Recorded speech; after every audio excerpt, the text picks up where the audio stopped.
సమీకృత కార్యాలయంలో తెలంగాణ ప్రజాపాలన దినోత్సవ వేడుకలు జరిగాయి. కలెక్టరేట్లో పోలీసుల గౌరవ వందనాన్ని కలెక్టర్ గౌతమ్ స్వీకరించారు. ఎమ్మెల్సీ పట్నం మహేందర్ రెడ్డి, పోలీస్ సిబ్బంది, కలెక్టర్ ఆఫీసు ఉద్యోగులు జాతీయ గీతాన్ని ఆలపించారు. అనంతరం ఎమ్మెల్సీ పట్నం మహేందర్ రెడ్డి జాతీయ జెండాను ఎగురవేశారు.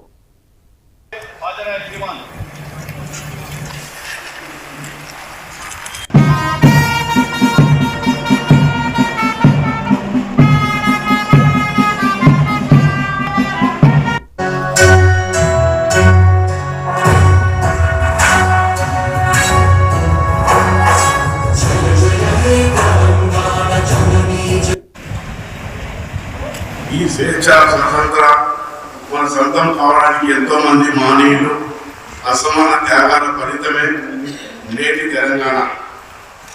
ఆ పోరాట పటిమను స్ఫూర్తిగా తీసుకొని రాష్ట్రంలో మన జిల్లాను అభివృద్ధి పథంలో మొదటి స్థానంలో ఉండేందుకు ఆధారంగా కలిసికట్టుగా కృషి చేద్దాం. తెలంగాణ ప్రజల సమస్యలను తెలుసుకొని పరిష్కరించడానికి రాష్ట్ర ప్రభుత్వం ఎంతో ప్రతిశాసంగా ప్రజాపాలన కార్యక్రమం ద్వారా ప్రజల నుండి దరఖాస్తులను స్వీకరించి జాప్యం లేకుండా పరిష్కరిస్తూ ప్రజలకు మెరుగైన సేవలను అందిస్తూ సమగ్ర అభివృద్ధికి తోడ్పడుతున్నందుకు